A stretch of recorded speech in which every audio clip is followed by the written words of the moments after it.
ఈ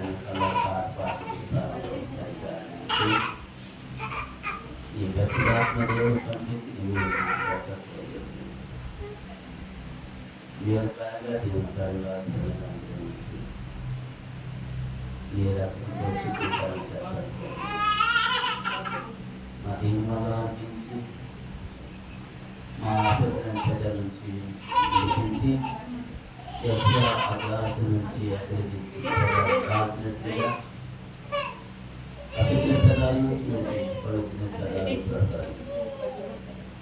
పరిశుద్ధాత్మ దేవుడాన్ని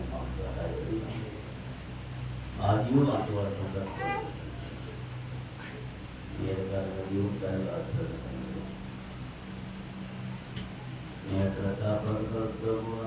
కాపాడి ఈ పరిశుద్ధాత్మ దేవుడి గురించి మాట్లాడతారు గుచ్చుకుంటున్నాయి అదేం అలా చూసి అలా చేసి పడేసుకోవాలి మా కొరకు అని వస్తువులు శ్రేష్ఠమైన ప్రార్థన చూసి కొనలేకున్నాం చూసినందరికీ ఉన్నారని చక్కగా దేవుని యొక్క వాక్యం చెప్పిందంటే అపోస్తలుడైన పౌలు ఉద్యోగ రాసిన సంఘంలో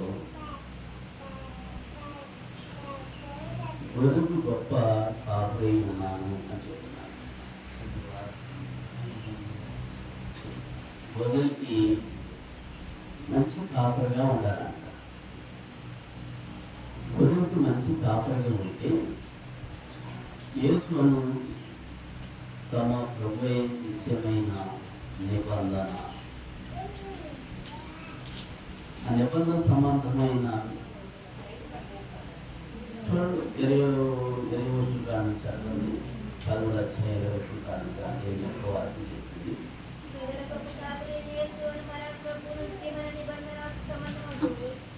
ముఖ్యమైన సంబంధము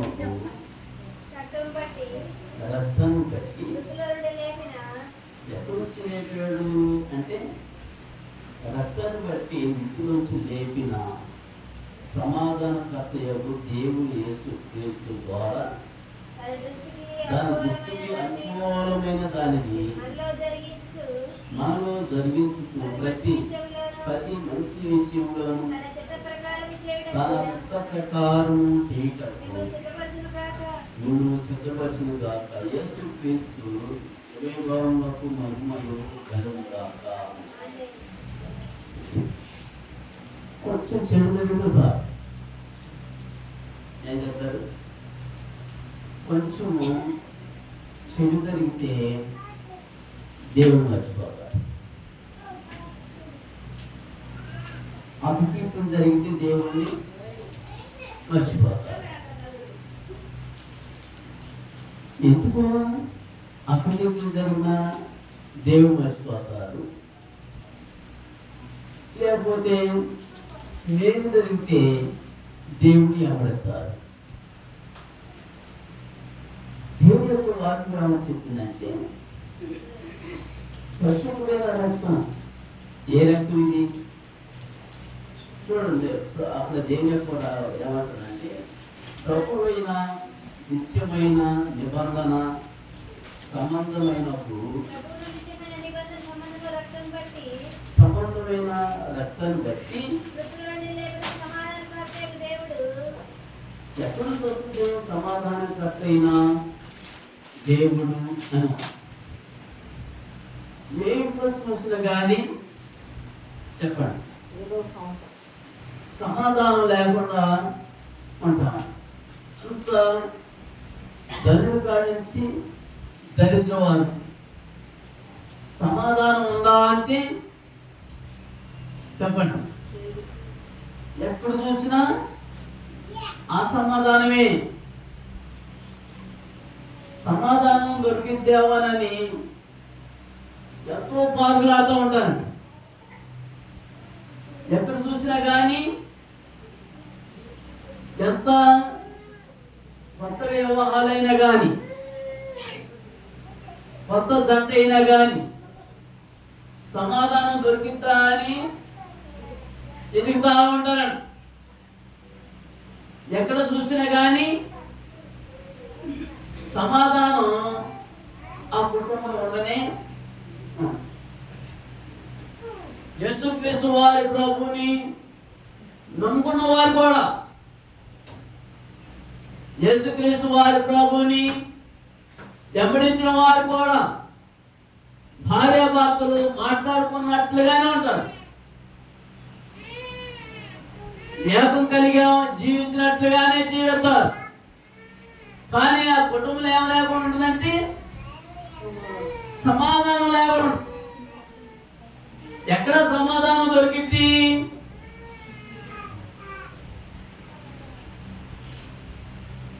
లేదా తీర్థయాత్ర చేద్దామా, దేవుడికి ఏమన్నా అర్పణలు అర్పిద్దామా,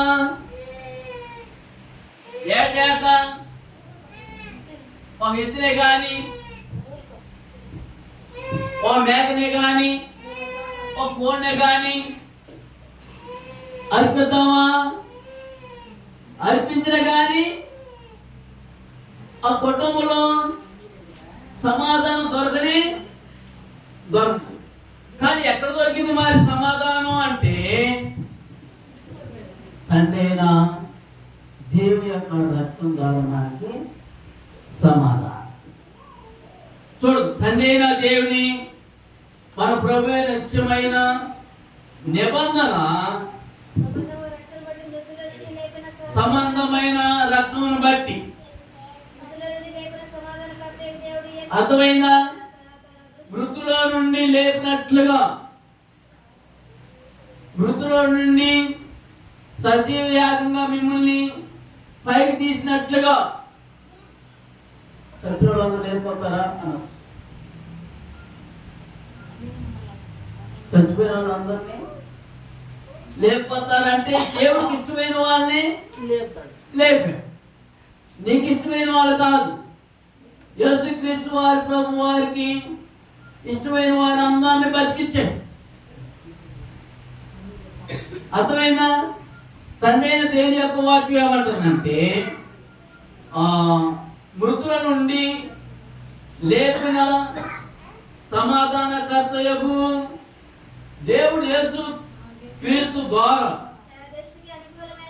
తన దృష్టికి అనుకూలమైన దానిని మనలో జరిగించు ప్రతి మంచి విషయంలోను తన చిత్త ప్రకారము చేయడం. ఎవరి చిత్త ప్రకారం? నా ఇష్ట ప్రకారమే జరగాలంట. ఎవరి ఇష్ట ప్రకారం జరగాలి? నీ ఇష్ట ప్రకారం కాదు, కుమారుడి ఇష్ట ప్రకారం కాదు, కుమార్తె ఇష్ట ప్రకారం కానీ ఎవరి ఇష్ట ప్రకారం జరగాలి. ఏదైనా సమస్య వస్తే ఏం చెప్పాలంటే ఎవరు చెప్పాలి? దేవుడు చెప్పాలి. ఏదైనా సమస్య వస్తే ఎవరు చెప్పాలంటే తండ్రి అయినా దేవుడు చెప్పాలి. ప్రభువా దీనికి ఏదైనా సమస్య వచ్చిందనుకో, ఏం బాధ వచ్చిందనుకో, ఏం కష్టాలు వచ్చినాయనుకో, ఏం చేస్తామంటే ప్రభువా నీకు ఇది నేను ఇస్తాము అని మొక్కుంటాం. ఏం చేస్తారు? నీకు నేను అర్పిస్తాను, ఇది నీకు సమాధానం పడేటట్లుగా, నీ రక్తం చేత నాకు శుద్ధీకరణ చేసేటట్లుగా. అందుకోసమే నేను గొర్రెలకి మంచి కాపారిని అని చెప్పి దేని యొక్క వాక్యం చూసారా? గొర్రెలకి మంచి కాపరి. చూడండి, గొర్రెలకు గొప్ప కాపరి అయినా ఎవరు? మనకి గొప్ప కాపరి ఎవరంటే యేసు ప్రభు వారే. నీకు గొప్ప కాపరిగా ఉండాలంటే తండ్రి అయినా దేవుడే. అందుకోసమే తండ్రి అయిన దేవుని యొక్క వాక్యం ఏమంటుంది? పేతురు రాసిన పత్రికలో మొదటి పేతురు రాసిన పత్రిక 5:4 ఏమంటుందంటే, మొదటి పేతురు రాసిన పత్రికలో 5:4 చదువు. ప్రధాన కాపరి మీకు ప్రత్యేకమైన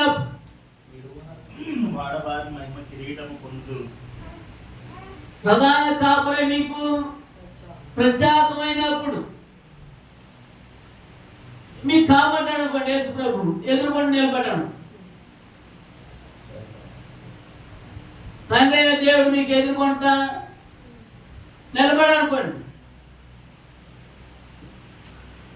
లేకపోతే దేవుడు వచ్చి నిలబడినట్టు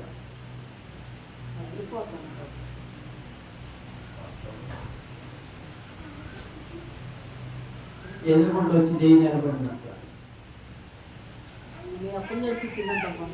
కాపాడుతా దెయ్యం అంటే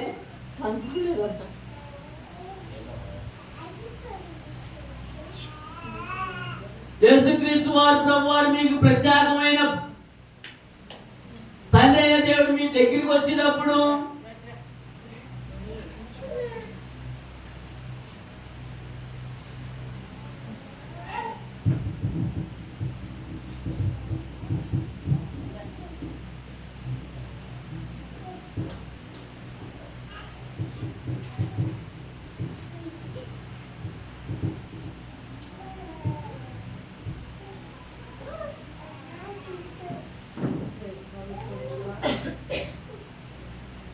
దేవుడు మనకి ప్రత్యేకమైన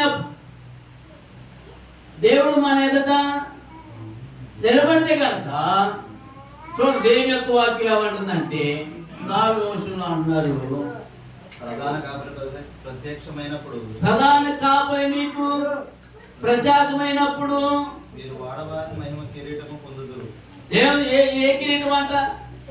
వాడబారిని మహిమ కిరీటం మీరు పొందుకోవాలి. వాడబారిని మహిమ కిరీటం మీరు పొందేటట్లుగా ఉండాలి. ఏ కిరీటం కావాలి? ఎప్పుడు కూడా అది వాడిపోకుండా ఉండే కిరీటం కావాలి. డూప్లికేట్ కిరీటం వజ్రాలతో అచ్చగా నాటబడి కిరీటం బాగుంటు. నకిలీ బంగారం ఏదో తెలుపుతలేదు. ఇప్పుడు చెప్పండి,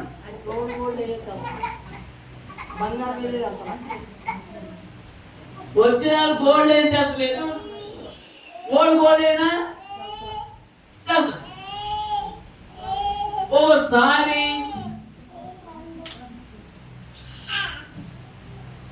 ట్రైన్లో వెళ్తుంటే లేకపోతే బస్సులో వెళ్తుంటే బంగారం తెంపుకొని వెళ్ళిపోతూ ఉంటారు. అతి వేగంగా వెళ్తానే ఉండగానే సైన్ లాగేసి దూకేసి వచ్చేసేవాడు.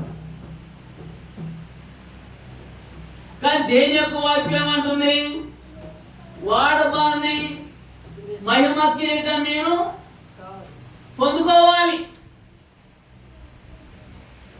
ఎక్కడ వస్తుంది ఆ మహిమ కిరీటం?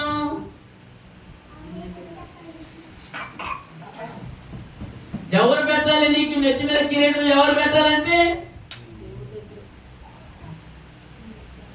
నేను గొప్పగా చేయాలంటే ఎవరు చేయాలి? నిన్ను ఆశీర్వదించాలంటే ఎవరు ఆశీర్వదించాలి? సంజయ దేవుడు నీ నెత్తి మీద కిరీటం పెడితే నువ్వు రాజుగా ఉంటావు, అధికారిగా ఉంటాకు అవకాశం, సైన్యాధిపతిగా ఉంటాకు అవకాశం, లేకపోతే మంచి గొర్రెలకి మంచి కాపురుగా ఉంటాకి నీకు అవకాశం కలిగితాను.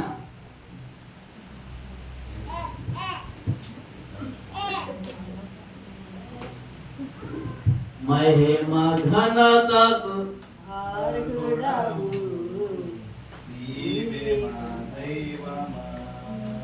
సృష్టికర్త ముక్తిదాత, సృష్టికర్త ముక్తిదాత, మా సుతులకు పాత్రుడా ఆరాధన నీకే ఆరాధన నీకే ఆరాధన స్తుతి ఆరాధన నీకే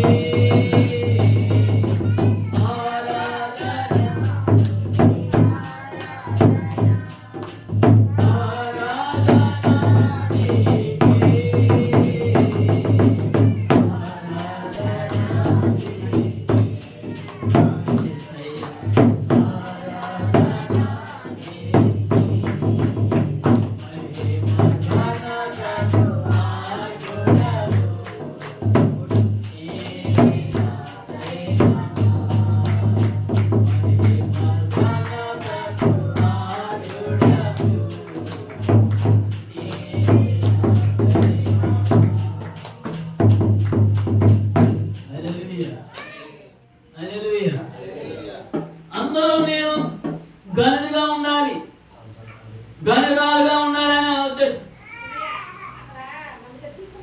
అందరూ నాకే కిరీటం కావాలన్న అర్థమైందా?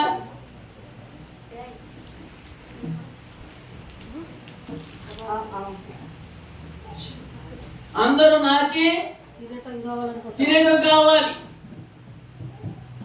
అందుకోసమే దేవుని యొక్క వాక్యం ఏమంటుందంటే 4:5 ఏమంటున్నారంటే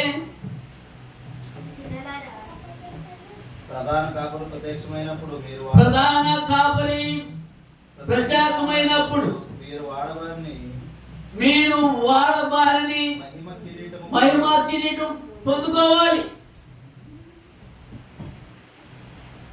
ఆ కిరీటం ఎన్నడు కూడా ఎవరు కూడా దొంగలు తాగి లేకపోతే ఆక్రమించుకోవడానికి అవకాశం లేనే.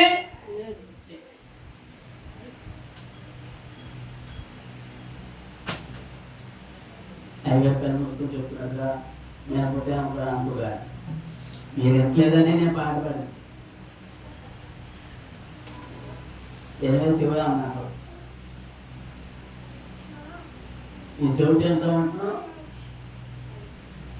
పోయిన వారు వాక్యాన్ని చెప్పామంటే కూడా అంటున్నారు, ఏమర్థం చెప్పామంటే కూడా అంటున్నారు. ఎన్ని సంవత్సరాలు అయినా కానీ ఎవరన్నా ఒక మాట అంటే కనుక ఓ పక్కనే డొక్కలు గాలి వేసి నిన్ను మిగులుతానే ఉన్నా. సచ్చేవారికి కాటికి పోయేవారికి ఆ మాట నీకు గుండెల్లో గుచ్చుకుంటారు, రాయిలాగుంటారేమంట. సాగు దగ్గర వచ్చినా కానీ నీ కోపం తాగదు. సాగు సంసిద్ధమైన కానీ నువ్వు రేపు బాబు చచ్చిపోతావమ్మంటే చచ్చిపోతారు బాబు అంటే లెగలేకపోయినా కానీ ఆ ముసలోడు లేకపోతే ముసలామ ఆ కరెక్ట్ అంట. కానీ దేవుని యొక్క వాక్యం ఏమంటుంది? మీరు మహిమా కిరీటం పోగొట్టుకోవడం ఉండాలండి. వాడబారిని ఎప్పుడండి అది వాడిపోదు, ఎన్నడు కూడా అది రాలిపోదు. శివ కిరీటము దేని యొక్క మహిమా కిరీటమును పొందుకునేటట్టు ఉండాలి. దేని యొక్క శక్తిని, దేని యొక్క బలాన్ని, దేని యొక్క ఆజ్ఞలు నువ్వు మేలుకుని ఉంటే ఆ మహిమా కిరీటం నువ్వు పొందుకోవటానికి అవకాశం కలుగుతుంది. అందుకోసం దేవుని యొక్క వాక్యం ఏమంటుందంటే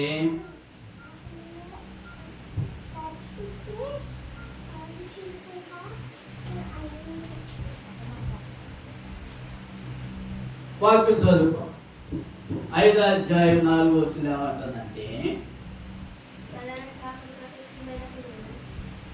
ప్రధాన కాపరి ప్రత్యేకమైనప్పుడు మీరు వాడబారిన మహిమా కిరీటమును పొందుదురు. చిన్నపిల్లలారా మీరు పెద్దలకు లోపడండి. ఎవరికి లోపడాలి? పెద్దలకు లోపడాలి. మన ఏమంటామంటే అడు ఉంటే 4 సార్లు చూడండి. ఏమంటాం? ఆయన ఉంటే 4 సార్లు తింటాం, మనం ఒకసారి తింటాం అంట. చిన్నపిల్లలారా, మీరు పెద్దలకు లోబడండి. పైన అధికారి తండ్రి అయిన దేవుడికి మీరు లోబడండి. మీకు 100 సంవత్సరాలు వచ్చినా కానీ, 10 సంవత్సరాలు వచ్చినా కానీ పెద్దలకి లోబడి ఉండండి చిన్నపిల్లలారా అన్నాడు. చిన్నపిల్లలు అనుకునేవాడు. ఎవరు చెప్తున్నారు? నాకేం చెప్తలేదు. ఏమంటారు? చిన్నపిల్లలు చెప్తున్నారు అనుకోండి. చిన్నపిల్లలు చెప్పలేదు. చిన్నపిల్లంత మనసత్వం మీరు కలిగి ఉండాలి. చిన్నపిల్లలారా, పెద్దలకు మీరు లోబడి ఉండండి. పెద్దలకు మీరు లోబడి ఉండండి. మీరందరూ ఎదుటి వారి ఎడల దేన మనసులై వస్త్రములను ధరించుకోనండి. ఏ వస్త్రం ధరించుకోవాలి?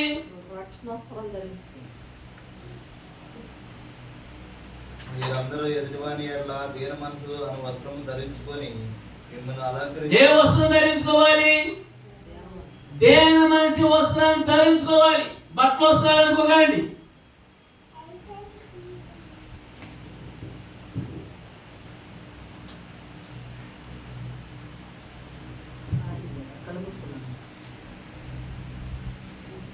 దేన మనిషి వస్త్రాన్ని మీరు ధరించుకోవాలి.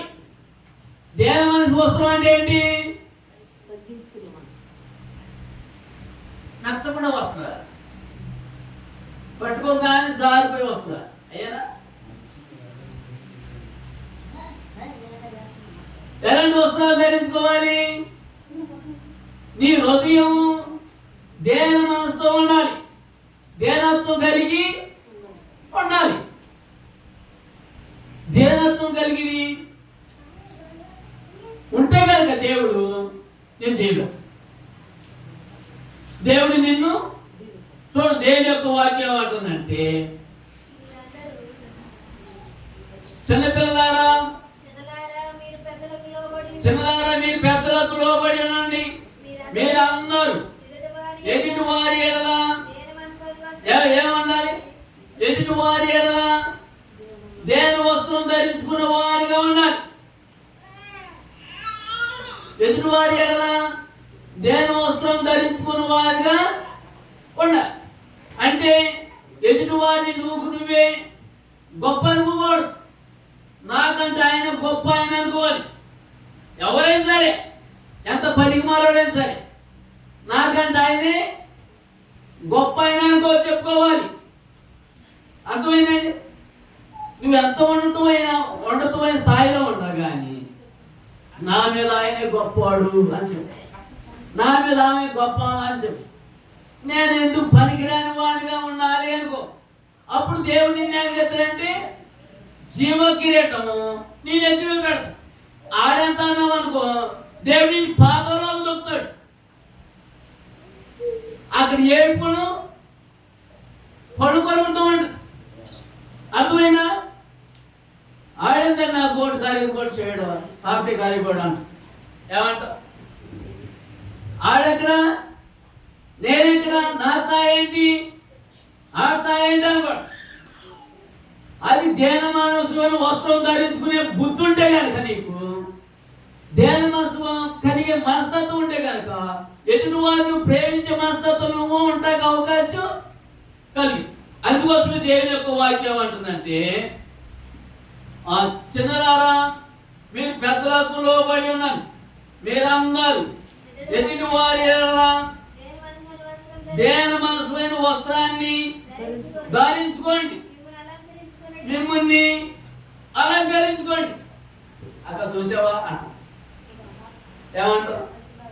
అక్కడ చూసావా, అమ్మ చూసావా ఏంటనేది? అలంకరించుకునే తప్పు.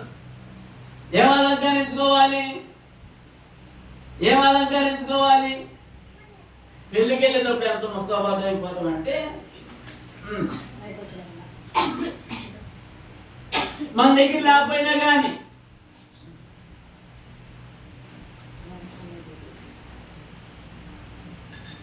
ఇది వారి పక్కన పట్లాడుకునే ఇలా లేనా?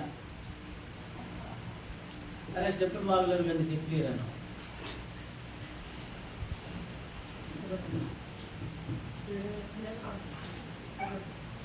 అన్నీ ఎట్లా కాపాడాలంటే అలంకారంగా కాపాడాలి. ఏది నీకు అలంకారం ఉండాలి చెప్పండి? ఏది నీకు అలంకారం ఉండాలి? దేని యొక్క వాక్యం అంటుందంటే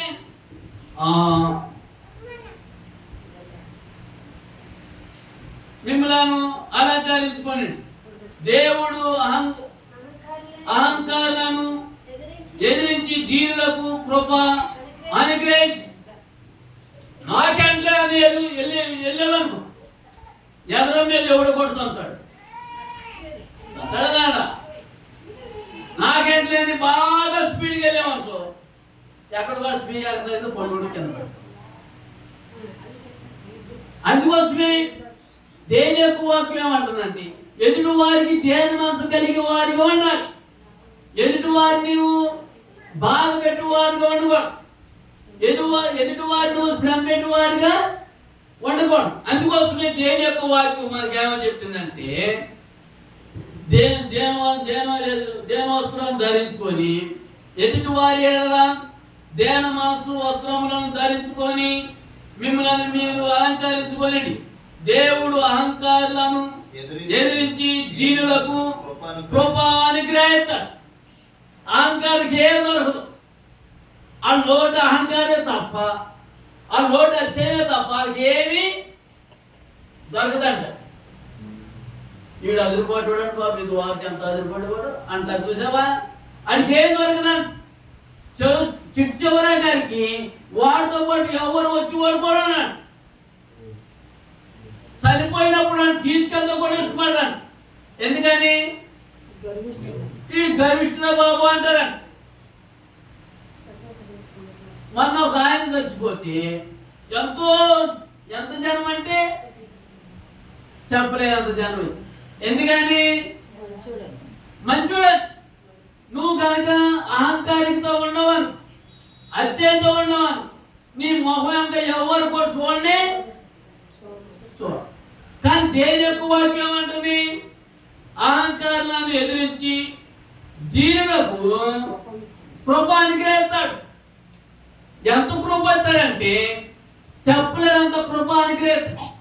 అంత ఎంత చెప్పలేనంత దేవుడు దీవెత్తాడు. ఎక్కడ వారిని దీవెత్తాడంటే ఆకాశానికి చిగారంతా అందినంతగా దేవుడు ప్రధానులతో తన ప్రజల ప్రధానులతో నేల నుండి దరిద్రుల పైకి లేవెత్తు. ఎప్పుడు లేవెత్తాడు ఆయన? దేన మనసు వస్త్రాన్ని ధరించుకోవాలి. దేన మనసు వస్త్రాన్ని ధరించుకో. దేన మనసు వస్త్రాన్ని ధరించుకుంటే, వస్త్రం అంటే ఏంటి? రక్షణ వస్త్రాన్ని నువ్వు నిర్లక్ష్యం చేసినాడలా ఎలాగ నువ్వు తప్పించుకో. నీ నోరుని, నీ నాలుకని, నీ పెదాల్ని నువ్వు కాపాడుకోకపోతే, నీ నేత్రాలను కాపాడుకోకపోతే దేవుడి దగ్గర నుంచి నువ్వు ఎలాగా తప్పించుకుంటావు? మనిషి దగ్గర ఎవరి దగ్గరైనా తప్పించుకోవచ్చు, కానీ దేవుడి దృష్టిలో ఏ మానవుడు కూడా, భూలోకంలో మానవుడు ఎవరు కూడా తప్పించుకోవడానికి అవకాశం ఉండనే. అందుకోసమే దేవుని యొక్క వాక్యం ఏమని చెప్తుందంటే, తండ్రి అయిన దేవుని యొక్క వాక్యులుగా, తండ్రి అయిన దేవుని యొక్క వాక్యం మనకి లేఖనాలు చెప్తావంటే 6వ వచనంలో ఏమంటాడంటే, దేవుడు సమయమందు మిమ్మల్ని హెచ్చించినట్లుగా ఆయన బలిష్టమైన చేతుల క్రింద దేన మనసుకులై ఉండాలి. ఎవరి చేతి కింద? నా చేతికి గోల సైనికులు ఉన్నారు అన్నాడు. ఒకటి ఏమన్నాడు? 1000 మంది రామంటే వస్తారు, 1000 మంది పోమంటే పోతారని. ఒక ఆయన మిగిలాను ఏమని? బాగా నాకు సైన్యం ఉందిలే అనుకున్నాను. ఏమనుకున్నాడు? నాకు బాగా సైన్యం ఉందిలే, నన్ను ఎవరేమో చేయగలుగుతానే, నాకు రౌతులు ఉన్నాయి, నాకు రథాలు ఉన్నాయి, నాకు గుర్రాలు ఉన్నాయి, నేను శత్రువుల్ని ఇశ్రాయేలు ప్రజలు మొత్తాన్ని నిర్మూలన చేయగలిగాను అనుకున్నాను. ఇశ్రాయేలు ప్రజలు ప్రభు ఏడుతా ఉన్నారంట. ఏం చెప్తారు? ఇశ్రాయేలు ప్రజలు ఏడుతున్నారంట. మా ఆహారం లేదు బాబు, మా వస్త్రాలు లేవు నాయన అని ప్రభు దగ్గర వేడుతా విజ్ఞాపన చేసి వాళ్ళు దేని మనసుతో ప్రభు పాదాలు పట్టుకుని రోజెత్తారంట. రోధించే సమయంలో దేవుడు యెహోవా దేవుడు, ఆ కాలంలో యెహోవా దేవుడు వారికి తోడుగా ఉండి ఆ శత్రు సమూహం నుంచి ఎర్ర సముద్రంలోకి అంతలోకి యేసుక్రీస్తు వారి ప్రభు వారి యెహోవా దేవుడు వారిని దారించారు. శత్రువులందరూ ఎదుర్కొచ్చి చెప్పాడు, ప్రభువా యెహోవా దేవా మమ్మల్ని కరుణించవా, మేము దేని మనసులో ఉన్నాం కదా, మేము దేని వస్త్రం ధరించుకున్నాం కదా, నీ పాదాల దగ్గర జ్ఞాపం చేస్తున్నాం కదా, ఏడుతున్నాం కదా, మా మొర ఒకసారి నువ్వు ఆలకించవా అన్నాడు. మోషే ఎందుకు భయపడుతున్నావు? ఆ కర్ర ఎర్ర సముద్రంలో ఆ నీటి మీద వేయి అన్నాడు. ఆ నీటిని కొట్టేపటికి రాశిలాగా నీటి గోడలాగా ఆగిపోయినా, రాత్రిలాగా గోడలాగా ఆగిపోతే వారు 6 నేల మీద నడిచి వెళ్ళారని బైబిల్ గ్రంథంలో చెప్పిందండి. ఏమన్నది? 6 నేల మీద నడుచుకుంటూ వెళ్ళారండి. నడుచుకుంటూ వెళ్ళిన తర్వాత ఆ శత్రు సమూహం తరుగుతానే ఉన్నారు. ఎక్కడ దొరుకుతారా అని తరుగుతానే ఉన్నారండి. తరిమేటప్పటికి ఆ ఎర్ర సముద్రం అలాగా దాటి మళ్ళీ మోషే వస్తున్నారు అని మోషే మీద ఏడుతున్నారు, లేకపోతే సణుగుతున్నారు. మంచి కాపరి ఎవరు? యేసుక్రీస్తు వారి ప్రభు వారు, లేకపోతే మోషే వారు. మంచి కాపరి గొర్రెల కొరకు తన ప్రాణాన్ని పెడతానికి సిద్ధంగా ఉండేప్పటికీ మోషే ఏడ్చి ప్రార్థన చేస్తా ఉన్నాడు, ప్రభువా ఈ అమాయకమైన ప్రజలను కాపాడిన ఆయన, నువ్వు కాపాడకపోతే ఎవరు కాపాడని మోషే వేడుతా ఉన్నాడు. మోసే వేసేపటికి ఇశ్రాయేలు ప్రజలందరినీ ఆ ఎర్ర సముద్రంలోకి ఒంటికి ఎక్కించారు.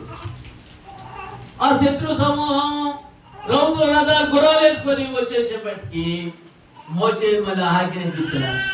మళ్ళీ ఒకసారి నేల మీద కొట్టేపటికి ఆ నీళ్ళన్నీ వచ్చేసి అర్థమైందా? దీనికి దేవుడు కృపానికి అహంకారిని పాదలోకి దొక్కేశాడు. ఎర్ర సముద్రంలో నిర్మూలం అయిపోయాయి. ఈ రోజు వారికి మొన్న ఆ సముద్రంలోకి వెళ్ళి కొన్ని వస్తువులు తీసుకొచ్చారు, కొన్ని రథాలు తీసుకొచ్చారు. అర్థమైందా? ఆ రథాలు చక్రాలు తీసుకొచ్చారు, గుర్తెరిగారని. అలాగే దేవుని యొక్క వాక్యం అని చెప్తుందండి. చూడండి, దేవుని యొక్క వాక్యం మనకి లేఖనాలు చదివేస్తామండి, లేఖనాలు మనకి చదివేస్తామండి. దేవుడు తాను దేవుడు తగిన సమయమందు మిమ్మల్ని ఆయన హెచ్చించినట్లుగా ఆయన బలిష్టమైన చేతి కింద దేన మనసులై ఉండి ఆయన మిమ్మల్ని గూర్చి చింతించున్నాడు గనుక మీ చింత యావత్ ఆయన మీద ఇయ్యండి. అర్థమైందా? నువ్వు చింతపడగా ఏమండి, నువ్వు చింతపడకుండా ఏం చేయాలి? నీ బుద్ధి నిరగ్గా ఉన్నా, నెబ్బరైన బుద్ధి కలిగి ఉన్నా. బుద్ధి పూలేదంట పెద్దలు అంటాం, బుద్ధిలేమో పూలు వెళ్తాయంట, రాదులేమో బుద్ధులు పువ్వులు వెళ్తే రాదులేమో గాడులు కాదు. అర్థమైందా? నీ రాత మార్చేది ఎవరు అంటే తండ్రి దేవుడే. ఏ మానవుడు కూడా నీ తలరాతిని చెరుపుతానికి అవకాశం ఉండనే దేవుడు తప్ప మానవుడు ఏమి రాత్రి మాటలకు అవకాశం ఉండదని పరిశుద్ధంగా గ్రంథాలు లేఖనాలు మనకి ఖచ్చితంగా చెప్తా ఉన్నాడు. అందుకోసం ఆయన అన్నాడు, మీ చింత యావత్తు ఆయన మీద ఏమైంది,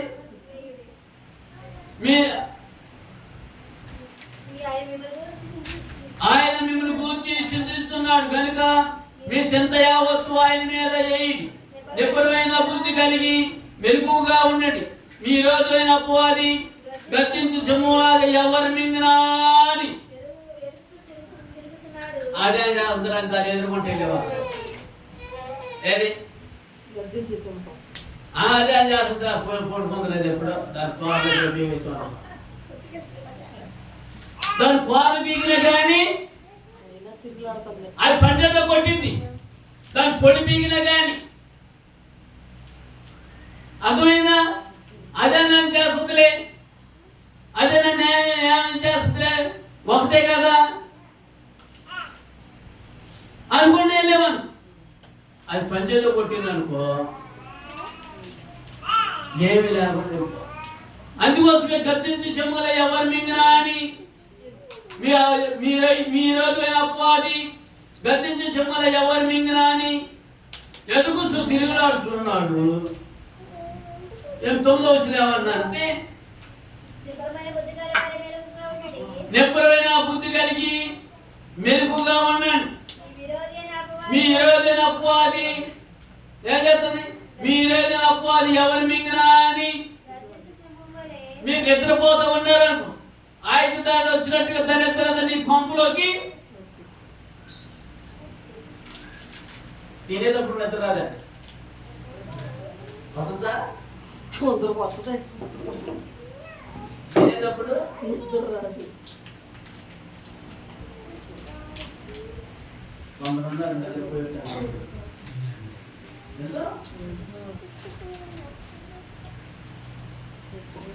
కానీ ఎవరు మింగినా అని ఏం చేద్దామండి, గద్దించి చెమ్ముగలాగా తిరుగులాడుతూ ఉండదు. మనం ఎప్పటికప్పుడు ఏం చేయాలి, మెరుగు కలిగి ఉండాలంట. ఎంత మెరుగు కలిగి ఉంటే మనం అంతకి మేలు. అసలు మనం నిద్రపోకూడదు అంటారు క్రైస్తవులు అన్నవాడు. సహా నిద్రపోవాలంట, సహాన్ని తినాలంట. పొట్లు పెరిగేటట్టు తిన్నాం రోడ్డు అప్పుడు ఇంటి తిరగదు. అర్థమైందా? పొట్టను ఎప్పుడు దాన్ని ఏం చేయాలంటే కాల్చుకోవాలంట. మా దైవ సేవకుడు అన్నవాడు పొట్టని కాల్చుకోవాలంట. నీ జీవ కిరీటం కావాలంటే, మహిమ కిరీటం నీ పొందుకోవాలంటే ఏం కాల్చుకోవాలి, నీ పొట్ట కాల్చుకోవాలి. నీ పొట్టే కైలాసం అంతా, పొట్టే దేవుడు అంటే ఏమన్నాడు ఆయనైతే ఏమన్నాడు, ఆయన పొట్ట చెప్పుకున్నాడు, ప్రాణానికి చెప్పుకున్నాడు. తినుము తాగు సుఖించుమన్నాడు. ఫుల్లుగా తిను, ఫుల్లుగా సంపాదించుకో, ఫుల్లుగా పడుకో అంటున్నాడు. కానీ దేవుడు ఆ రాత్రి ఆయన్ని ప్రాణవాడిగా అర్థమైందా? అపవాది ఎవరు మింగినా అని తిరిగిలాడుతూ ఉంటాడు. ఎప్పుడు ఎవరు మింగినతో ఎవరికి తెలియదు. కానీ మనం ఏం చేయాలంటే మెరుగుగా కలిగి ఉండాలి. అందుకోసమే దేవుని యొక్క వాక్యంలో యోహాను రాసిన సువార్తలో 10వ అధ్యాయం 14వ వచనం చదువు. యోహాను రాసిన సువార్త చదువుకోను కూసేపు దేవుని యొక్క వాక్యం. యోహాను రాసిన సువార్త 10వ అధ్యాయం 14వ వచనం చదువు. 10వ అధ్యాయం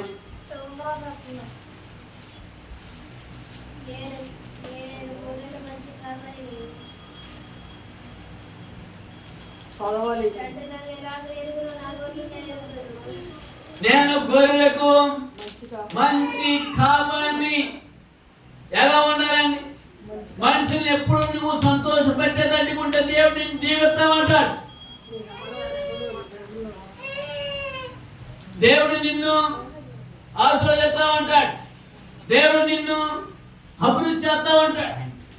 గొర్రెలకి నేను మంచి కాపరిగా ఉన్నాను. ఇది వారికి గొర్రెలు మేపుకునే వాళ్ళు ఏం చేసేవాళ్ళు అంటే, వ్యాసకాలం వచ్చినప్పుడు ఈ మందని తీసుకెళ్ళి రెంట్ కట్టేవాళ్ళు ఏం చేసేవాళ్ళు?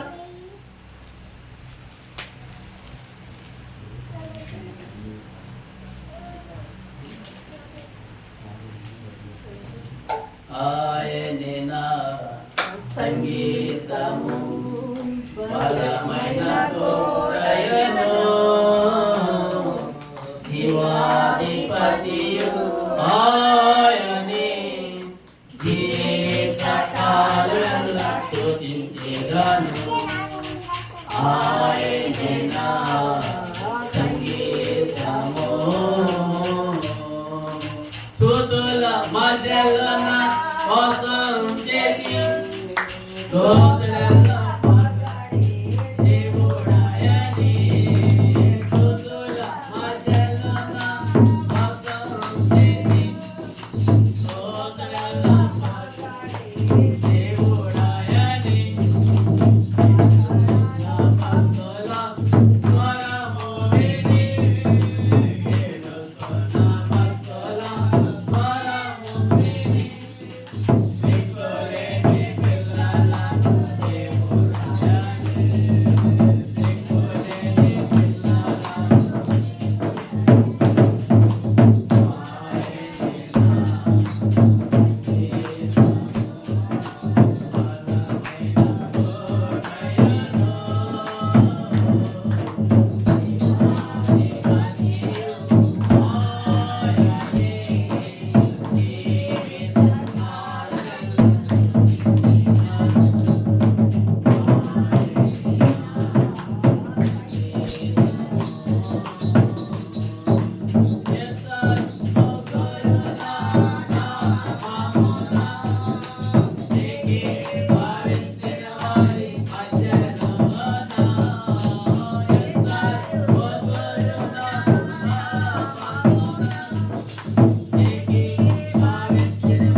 అర్థం చేసేవారు కానీ నిద్రపోయేవారు కానీ కాకపోతే మంచిగా రాకండి లేకపోతే వేసి నుంచోవాడు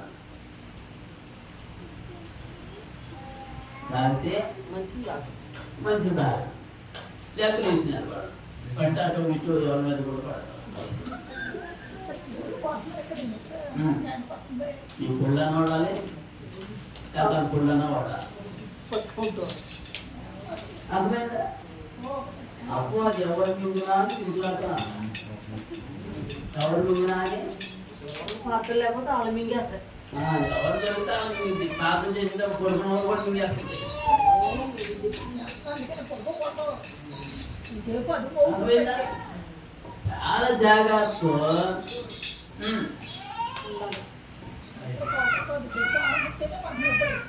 చూడండి ఆరోగ్యం దేవుడు బలమైన దేవుడు ఎంత బలమైన దేవుడు అంటే ఏది కూడా ఆయన బలానికి సరిపోనంత శక్తిమంతుడు ఎంత శక్తి ఉందంటే ఆ కుర్చీలు వేసుకుని కూర్చో లేకపోతే మామూలు కుర్చీలు ఎంత శక్తిమంతుడు అంటే చెప్పండి చాలా శక్తిమంతుడు ఆయన బలానికి ఆయన శక్తికి ఈ భూలోకంలో కావచ్చు పరలోకమైనా కావచ్చు ఆకాశం నుంచి భూమి మధ్య వారికి నిలువుండగా తిరిగిందంట. ఏం జరిగింది? ఆకాశానికి భూమి మధ్యగా తల తిరిగింది. అంత శక్తిమంతు. ఎంత శక్తి ఉందంటే చెప్పలేనంత శక్తిమంతుడు అన్నమాట. అందుకోసమే దేవుని యొక్క వాక్యం జాగ్రత్త, మీకు మేలుకరమే. ఇంటి వారికి జీవితం పొందు, వెళ్ళిపోతే కనుక మట్టికి వెళ్ళట్టుకుంటారు.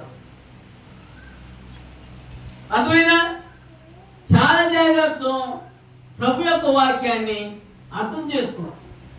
ఎందుకు అర్థం చేసుకోవాలంటే మీరు నశించుకోకుండా నిత్య జీవానికి వెళ్ళాలని. దేని యొక్క రక్తం, దేని యొక్క శరీరం, ప్రభు యొక్క రొట్టెలో ప్రభు యొక్క బలలో పాలు పొందుతున్నారు కాబట్టి మీ ఒళ్ళు చాలా దగ్గర పెట్టుకుని మీ మేలుకరమే. ఎంత దగ్గర పెట్టుకోవాలంటే దేని వస్త్రాన్ని మీరు నిన్న చెప్పుకున్నా కదా, దేనం అనేసి వస్త్రాన్ని మీరు ధరించుకోవాలి. దేనమైన వస్త్రాన్ని ధరించుకుంటే కనుక మీకు మేలుకరంగా ఉంటుంది, మీకు ఆశీర్వాదకరంగా ఉంటుంది. అందుకోసమే తండ్రి దేవుని యొక్క వాక్యం మనకి లేఖనాలు ఖచ్చితంగా చెప్తా ఉంటుంది. అందుకోసమే ఏమన్నాడంటే 14 వచ్చింది ఏమన్నాడంటే, నేను గొర్రెలకి మంచి కాపరిని. అర్థమైందా? తండ్రి నన్ను ఎలాగే ఎరుగున్నాడో మిమ్మల్ని కూడా నేను అట్లా ఎరిగి ఉండాలి. అర్థమైందా? తండ్రి గొర్రెలకి మంచి కాపరిగా ఎలా ఉన్నాడు? దేని యొక్క వాక్యం, నేను గొర్రెలకి మంచి కాపరి. తండ్రి నన్ను ఎలాగా ఎరుగున్నాడు, నేను మా తండ్రిని అలాగని ఎరిగి ఉన్నాను.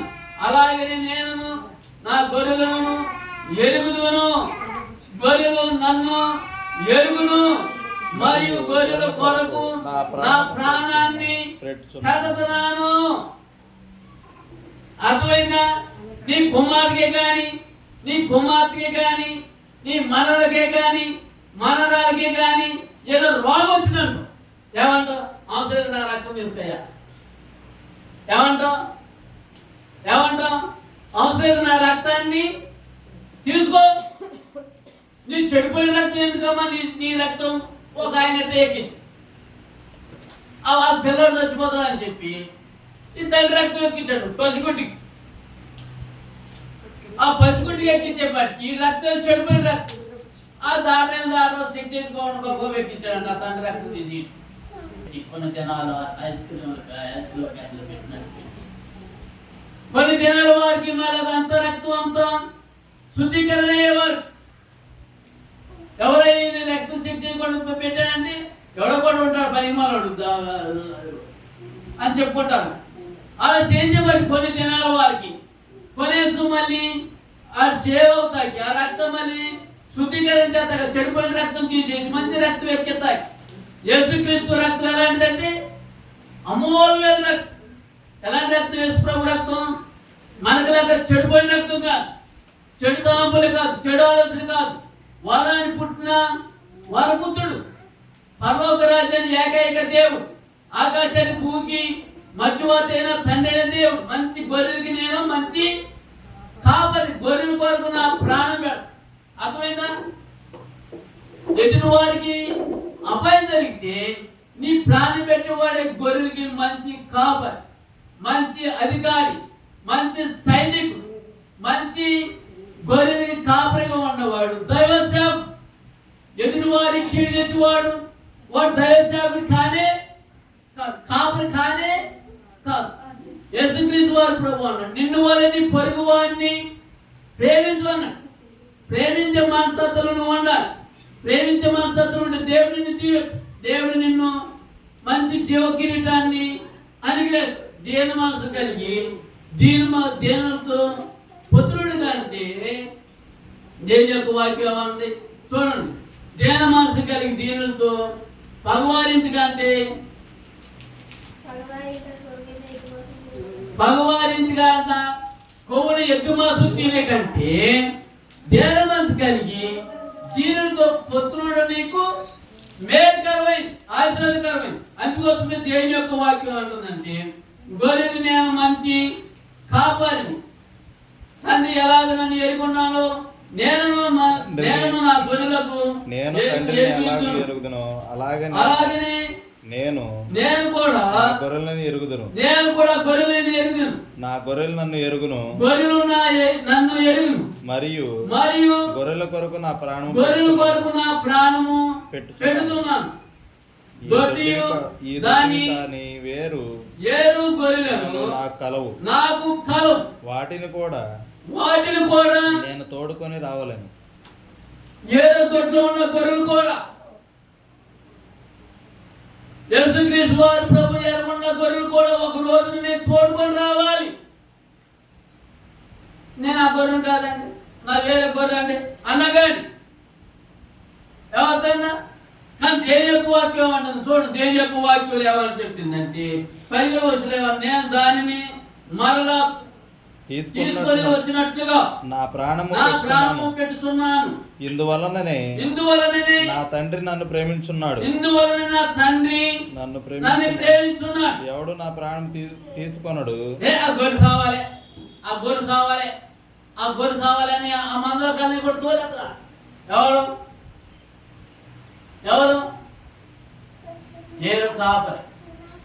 కానీ యేసుక్రీస్తు వారి ప్రభు అన్నాడు ఆ గొర్రెను మళ్ళీ నేను తోలుకొని రావాలి. ఏ మందలోకి వెళ్ళా కానీ, ఏ మందలో కలిసినా కానీ, ఏ దొడ్లోకి వెళ్ళా కానీ ఒక మంచి అయితే ఆ గొర్రెని మీ గొర్రెలోకి వెళ్ళామా తోక. ఓ చెడిపోయిన వాడు ఉన్నాడు అనుకోండి, ఓ చంపలు మార్చిన వాడు ఉన్నాడు అనుకోండి, ఆ గొర్రెని ఏం చేస్తాడు? లోపల దాచుకొని దాన్ని కట్టేసుకుంటాడు. ఏం చేస్తాడండి?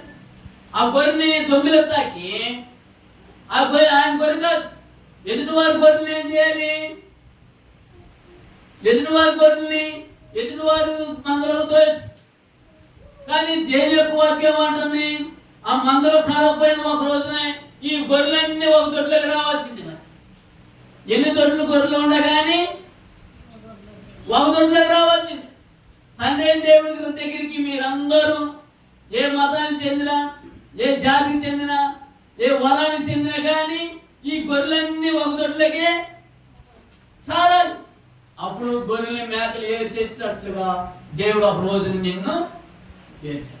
అందుకోసమే మంచి గొర్రెలకేమో జీవికిరీటం అనుగ్రహించాడు. చూడండి కిందకు వచ్చిన దేవుని యొక్క 10వ వచనంలోకి వచ్చిన అన్నారు నేను దాన్ని మరలా తీసుకొచ్చినట్లుగా నా ప్రాణమును పెట్టుచున్నాను. ఇందువల్ల నా తండ్రి నన్ను ప్రేమించున్నాడు. ఇందువల్ల నా తండ్రి నన్ను ప్రేమించున్నాడు. ఎవడు నా ప్రాణం తీసుకొనడు. ఎవడు నా ప్రాణాన్ని తీసుకొనడు. నా అంతటి నేనే దాన్ని పెట్టుచున్నాను. నా ప్రాణాన్ని నానంతటి నేనే పెట్టుచున్నాను. దాన్ని పెట్టుటకు నాకు ఆధారం కలదు. అర్థమైందండి? నా ప్రాణం పెడతాక ఆధారం ఉంది, మళ్ళీ ప్రాణం తీసేసుకుంటాక నాకు ఆధారము కలదు. రక్తవేత్తో గారు మన రక్తం తీసుకుంటా కావచ్చు.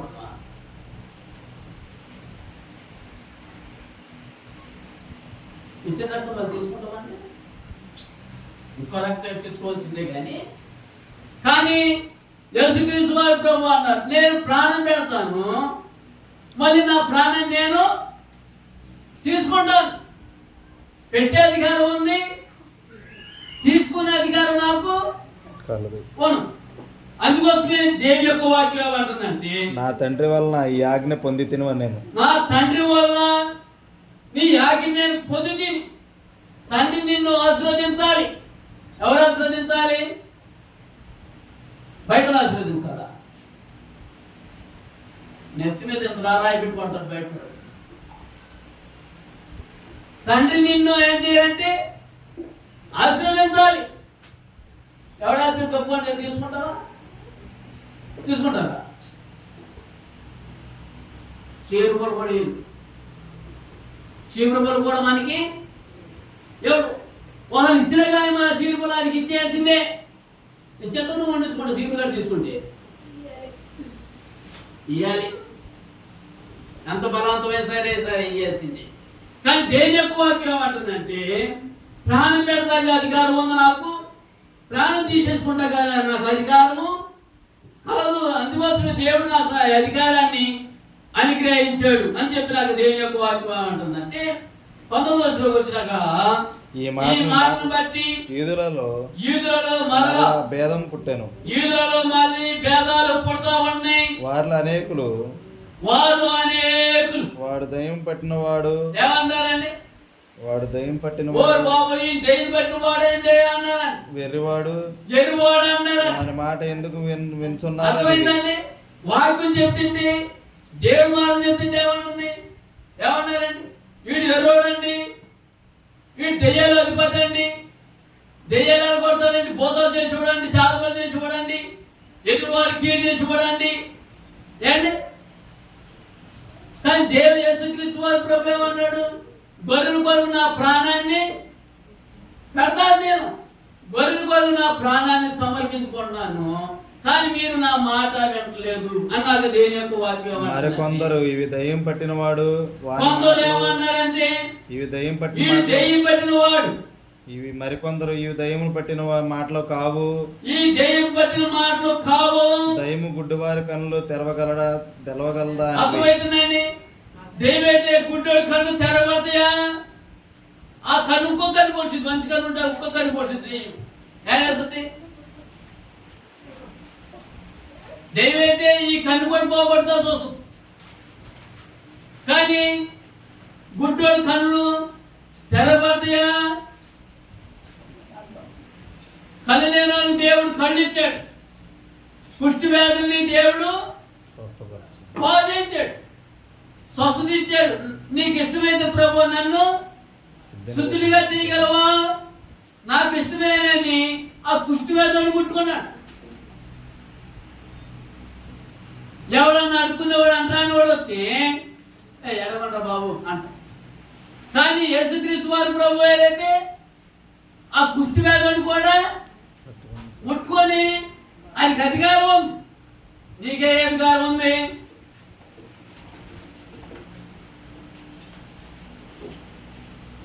మా అయ్యగారి దగ్గర రండి, స్వస్థ కలిగి ఉన్నాడు. ఒక ఆయన పెట్టి పోతలు ఎలబట్టుకోడు, చేదబ శక్తులు ఎలబట్టుకోడు బాబడను. అది పెద్ద పోసి పెట్టాడు. ఆ దెయ్యం లాగి కోసి పెట్టి రారా అన్నాను. కాపాడని చెప్పి గొర్రెల కొరకు నా ప్రాణము పెడతానని ఏ అధికారం కలిగి ఉన్నాడు ఈయన? చూడండి దేని యొక్క వాక్యం ఏమంటుందంటే, ఆ వాక్యం అంతా ఎరియం దోషులు చదివేసుకున్నాం. ఎరియంతో పశువులోకి వచ్చినాక మాటలు చదువుకొని ఊహించుకుని ఒక చిన్న మాట వచ్చి, నేను వాటికి నిత్య జీవము ఇస్తున్నాను గనుక 27 వర్షం కూడా చదువు. 27 వర్షం కూడా ఏమంటున్నాను? నేను వాటిని ఎరుగుదును, నేను ఎరిగిదాను, అవి నన్ను వెంబడించును, అవి నన్ను వెంబడిస్తా ఉంటే నేను వాటికి నిత్య జీవముని నిత్యును గనుక. ఏముండాలండి? నిత్య జీవం. నిత్యం నీకు జీవం ఉండేటట్లుగా ఉండాలి. ఎప్పుడు వరకు ఉంటుంది? ఓ 50 సంవత్సరాలు. అధిక బలం ఉంటే 80 సంవత్సరాలు అంట, తక్కువ బలం ఉంటే 50 సంవత్సరాలు అంట. నువ్వు 100 సంవత్సరాలు బతికినా కానీ నీకు నిత్యమైన జీవం అనేది ఒకటి నీకు కావాలి. ఆ నిత్యమైన జీవం ఎక్కడ దొరికింది నీకు? తండ్రి నా దేవుడి దగ్గర ఆ నిత్య జీవం నీకు దొరుకుతాక అవకాశం ఉంది. తరతరాల వరకు అగ్నియారు నీకు పురుగు నుంచి నేను నిలిపెత్తాకి, ఆ నచ్చిన అర్గాల నుంచి నిలిపెత్తాకి దేని యొక్క వాక్యం అంటుందంటే, చూడండి దేని యొక్క వాక్యం అక్కడ మనకి లేఖనాలు చెప్తా ఉంటుంది. నీకు నిత్య జీవం నీకు అనుగ్రహిస్తాకి నేను వాటి నిత్య జీవను నీకు ఇచ్చుతున్నాను కనుక అవి ఎన్నటికి నశింపవు, నశింపవు. ఎవడును వాటిని నా చేతిలో నుండి అపహరింపడు. అర్థమైందండి? ఎవడు కూడా నిన్ను తీసేస్తాకి మళ్ళీ నిన్ను పెట్టుకుంటాకి అవకాశం ఉండలేవాడు. తరతరాల వారికి నువ్వే రాజ్యం వేరే తట్టుకోండి. ఏ రాజ్యం? పరలోక రాజ్యం. నిన్ను తీసేస్తాకి ఏ అధికారికి అవకాశం కలగదు. ఎందుకని? దేవుడు ఆకాశంలో యెహోవా దేవుడు యేసుక్రీస్తు వారి ప్రభు వారికి పెడదాకి తీసుకోవడానికి అధికారం అనుగ్రహించాడు. ఏమనుగ్రహించాడు? ప్రాణం మీద అనుగ్రహించాడు, రోగాల మీద అనుగ్రహించాడు, వ్యాధుల మీద అనుగ్రహించాడు. లేపుతాకి సంపుటాకి బతికెత్తాకి ఆయనకి అధికారము కలదు. అందుకోసమే తండ్రి దేవుని యొక్క వాక్యం ఏమంటుందంటే ఎవడును వాటిని నా చేతుల నుండి అపహరింపడు, ఎవడు వాటిని నా చేతుల నుండి అపహరించడు, వాటిని నాకు ఇచ్చిన నా తండ్రి అందరికంటే గొప్పవాడు, అందరికంటే నా తండ్రి గొప్పవాడు గనుక నా తండ్రి చేతిలో నుండి ఎవరు కూడా వారిని అపహరించలేరు. ఎవరు కూడా నా తండ్రి చేతి నుంచి లాగేసుకోవడానికి ఎవరికి అధికారం లేదే. తండ్రి చేతిలో ఉండవనుకో, తండ్రి దీవులన్నీ నీ తండ్రి ఆశీర్వాదం అంతా నీకు అనుగ్రహం. దేవుడు ఎప్పుడు అనుగ్రహించాడు? తండ్రి చేతి కింద బలిష్ఠులుగా ఉన్నప్పుడు ఆ దీవులన్నీ నీ మీద. తండ్రి చేతి కింద లేకుండా ఉన్నామని దీవులు పోయి నీకేమవుతాయి అంటే అన్నీ నీకు శాపాలే మిగిలిపో. ఒక దీవెన లేదా అంటే నీకు దీవులు దొరకనే. నాన్న ఒక్కసారి దీవించినాయనా అని అడుగుతా. ఓరే బాబు, నా దగ్గర ఒక దీవెన కూడా లేవు, శాపాలే మిగిలిపోయినాయి. కానీ దేవుడైతే తండ్రి దగ్గరికి వెళ్తే నీకు అన్ని దీవెలు, దేవుని దగ్గరికి వెళ్తే నీకు అన్ని శాపాలే వస్తాయి. నీ శాపాలు తప్ప దీవులు మిగిలితాక అవకాశం ఉండనే. తండ్రి చేతి కింద బలిష్ఠులుగా ఉంటే కనుక చిన్న వాక్యం చదువుకొని ముగించేస్తాం. అదే పేతురు రాసిన పత్రికలో 2వ అధ్యాయం 5వ వచనం చదువుకొని ముగించాం. మొదటి పేతురు రాసిన పత్రిక 2వ అధ్యాయం 5వ వచనం చదివే, నేను గొర్రెలాగా దారి తప్పిపోతుంది కానీ. ఎవరిదండి? ఆత్మ కాపురైన ఆ ఎత్తుకి నేను మళ్ళీ ఉన్నాను. ఎవరి దగ్గర మలుకోవాలి నువ్వు? కాపరి మంచి ప్రాణం పెట్టి ఆయన దగ్గరికి వెళ్తే ఆయన ప్రాణానికి నీ ప్రాణం పెడతా. ఏడు కాస్తాడు, ఆడు కాస్త ఏడు కాస్తాడు అనుకున్నా. ఏది తప్పు? ఎవరి చేతిలో దొరుకుతావంటే నువ్వు ఒక దీవెన లేకుండా చేపల చేతిలో మిగిలిపో. ఆ సర్పదంతా ఎవరు మింగినా అని గర్జించే సింహలాగా వస్తుంది, గొప్ప డుక్కుమాట మింగింది. దీవెలు కూడా ఉండవు, నీకు అన్ని చేపలు కూడా మిగిలిపోతాయి.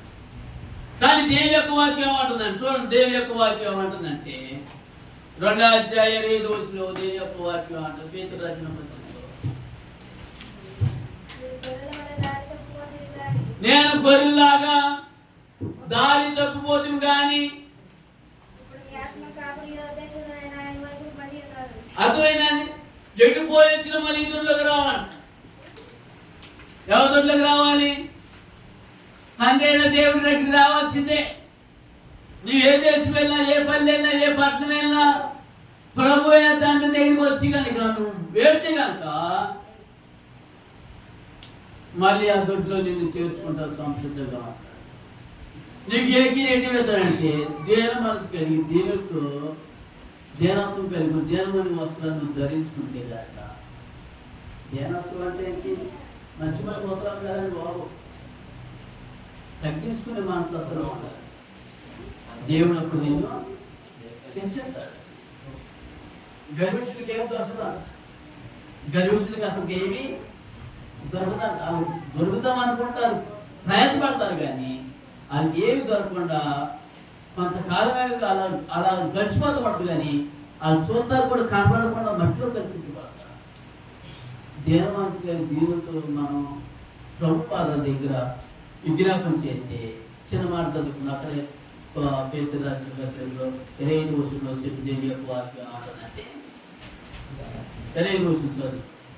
2వ అధ్యాయం 5వ మొదటి పేతురు రాసిన, గొర్రెలాగా మేము దారి తప్పిపోతే కానీ మీ ఆత్మ కాపరియు అధ్యక్షుడైన ఆయన వైపు మనందరం మలుకోవాలి. ఎంత మలుకోవాలంటే గొర్రెల వరకు తండ్రి చేతిలో ఉంటే కనుక తండ్రి అడుగుతాలన్నట్టుగా తల్లి అడుగుతాలన్నట్టుగా ఈ దీవులని నీకు ప్రాప్తి. దేవుడి దగ్గర ఆశీర్వాదాలు, దేవుడి దగ్గర దీవులను దేవుడి చేత పరిష్కరించే చుట్టూగా శిక్షణ మనం ఏమి భద్రించే సింహలా వచ్చినా కానీ మనకి ఏ అపాయం ఇస్తారు.